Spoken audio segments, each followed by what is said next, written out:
शब्दकोश म्हणून नाशिकला, त्यात माझ्या वडिलांनी कविता लिहून टाकली होती त्याच्यात. आणि एकदा माझ्या मैत्रिणीचा वाढदिवस होता, तर माझ्या वडिलांनी मला कविता लिहून दिली. त्याचं खूप लोकांनी गुणगान केलं, पण माझ्या मनाला ते पटलं नाही की खोटेपणा. ती कविता वडिलांनी लिहिली आणि नाव माझं झालं, ते मला आवडलं. मी तेव्हापासून कविता करायला हळूहळू.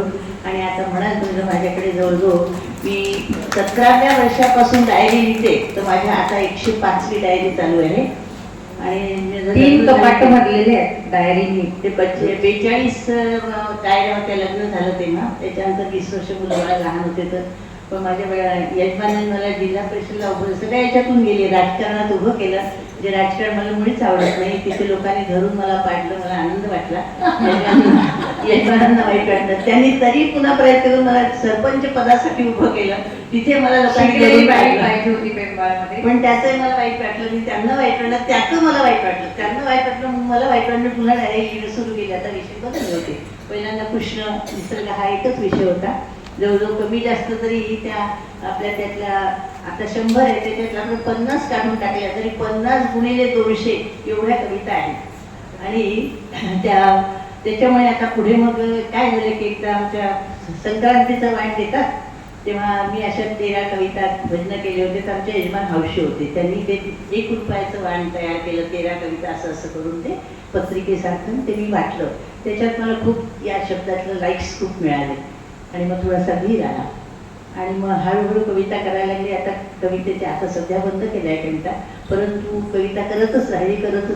आणि साहित्य त्याच्यामध्ये भजनानंद कृष्णा नावाचं माझं आहे, पुण्यात प्रकाशित झालं. त्याच्यानंतर लिखाणाचंच म्हणत आहे तर मला महाराष्ट्र सरकारचा पुरस्कार आहे. सामाजिक वनीकरण 1995 मध्ये सामाजिक वनीकरणतर्फे झालं होतं. त्याच्यात लोकनाट्याच्या स्पर्धेत मला महाराष्ट्र सरकारचा पुरस्कार मिळालेला आहे. वनस्पतीची विधानसभा हे नाटक लिहिलं आहे पर्यावरण. आणि त्याच्यात आता नुकताच तुला 1 महिन्यापूर्वी गोविंदगिरी महाराज यांनी अयोध्येच्या राम मंदिरात मुलाचा वाटा, अगदी महान व्यक्तिमत्व, त्यांच्या हस्ते विष्णू सहस्त्रनाम संस्कृतमध्ये बरेच वर्ष आपण सगळे वाचत असाल पण अर्थ कळत नाही. आणि आमचा आग्रह होता की आई तू ऑडिओ कर. ऑडिओ व्हायचे बरेच 2020 कोरोना आल्यापासून होते आणि ते ऑडिओ रिव्हर्स करू आम्ही असे 100 ऑडिओ त्याचं पुस्तक तयार केलं, भावार्थ मराठी. तर त्याचं नुकताच हे झालं आणि त्यांनी ऑनर केला, आईचा सत्कार केला. तर असं अनेक पैलू व्हायचे, आपण पुढे जाणून घेऊया. आता पुढे जाऊ. हे सगळं करत असताना आजोबा आजी म्हणजे तुझं आजोळ शास्त्री कुलकर्णी माहेर आणि कुल्लीवार म्हणजे आमचं घर, तुझं सासर. बालपणाकडे आता मला इच्छा होत आहे वळून बघायची की तुझं बालपण कसं कंगोऱ्याचं असेल. तो काळ किती कठीण होता 75 वर्षापूर्वी मागे जाताना, स्वातंत्र्य मिळतानाचा तो काळ. तर तू कसं काय स्वतःला घडवलं आणि काय जिद्द होती की मला हे बनायचं आहे? आजोबांनी काही तुझं बघितलं होतं का? काय सांगशील बालपणाबद्दल? ऐसा मौका मिला है आज बताना.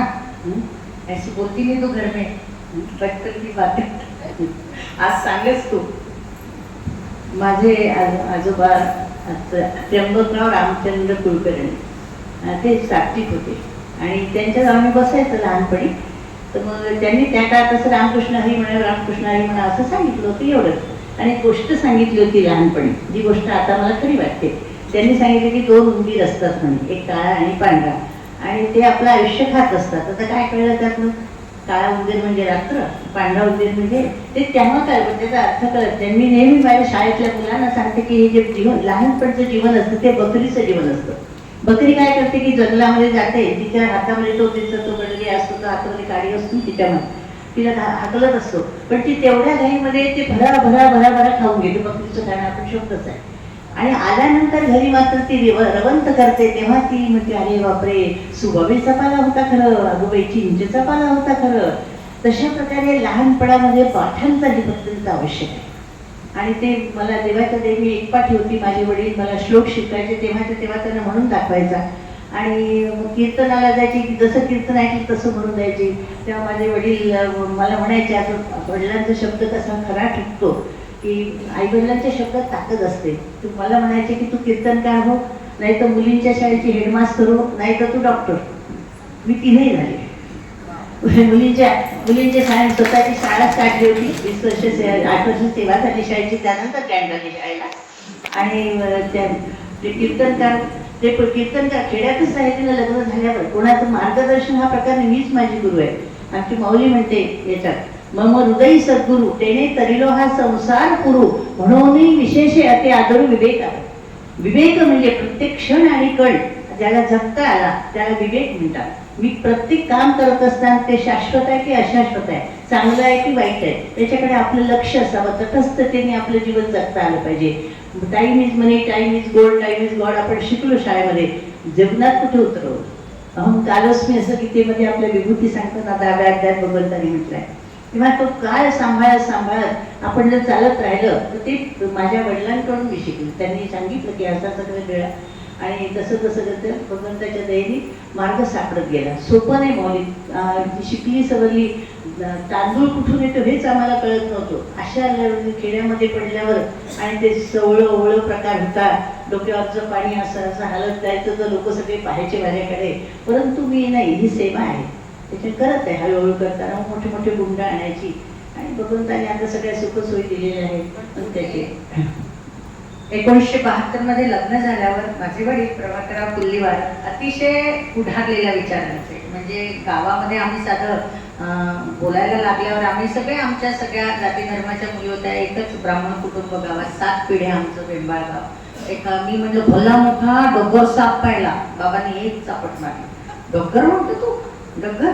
आणि मी अशीच बोलायची, मले तुले जेवलो असं. आई एक फटका. आपली भाषा जसं आपण पुस्तकात वाचतो तशी असायला हवी. आपण शिकवायला पाहिजे सगळ्यांना. तू त्यांच्यासारखं शिकते.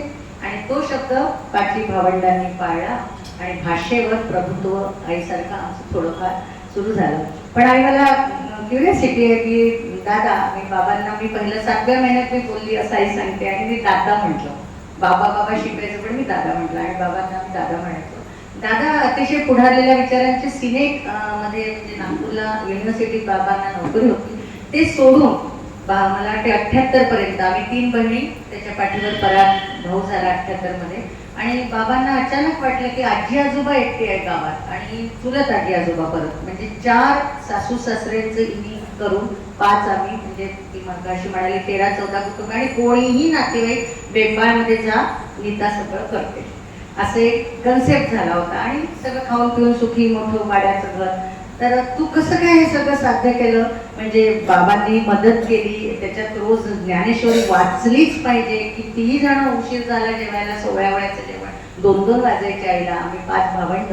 तर त्याच्यात तू कसं तुझ्या कला गुण आवडी निवडी जपल्या खेड्यात राहून? आणि टीव्ही नव्हताच बरेच वर्ष, म्हणजे टीव्हीचं वाचून आई भागवत शिकली, काही नाही. आई म्हणते ज्ञानेश्वर माझे गुरु. तर आम्हाला त्याच्याबद्दल तुझ्या सातत्यपूर्ण या कार्याला आम्हाला असं थोडंसं वाटतं 2 BHK मध्ये बाईने आली तर आमचा चेहरा जरा पडून जातो. तर तू कसं हे साध्य केलं?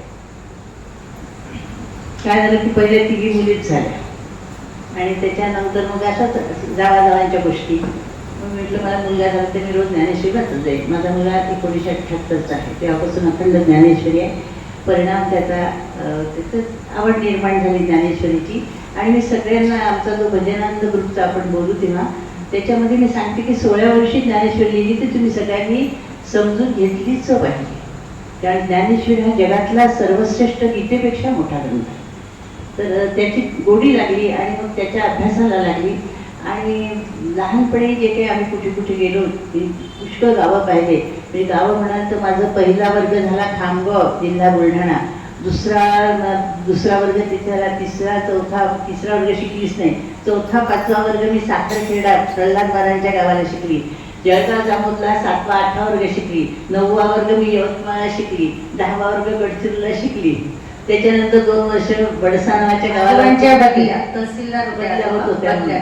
आणि तिथे गेल्यानंतर ब्रह्मपूरला फर्स्ट इयर, तेव्हा प्री युनिव्हर्सिटी होती, फर्स्ट इयर झालं. आणि मग सेकंड इयर आणि BA मी यवतमाळला दाते कॉलेजमध्ये केलं. त्याच्यामुळे वेगवेगळ्या प्रकारच्या मैत्रिणी, वेगवेगळ्या प्रकारचे अनुभव येत गेले. आणि मुख्य म्हणजे वडिलांचा गुण असावा की सतत त्याच्या मागे लागणं. कोणतीही गोष्ट तुम्ही त्याच्या मागे केली तरच प्रॅक्टिस मेक्स मॅन परफेक्ट. अशा याच्यात ते आनंद मिळतो.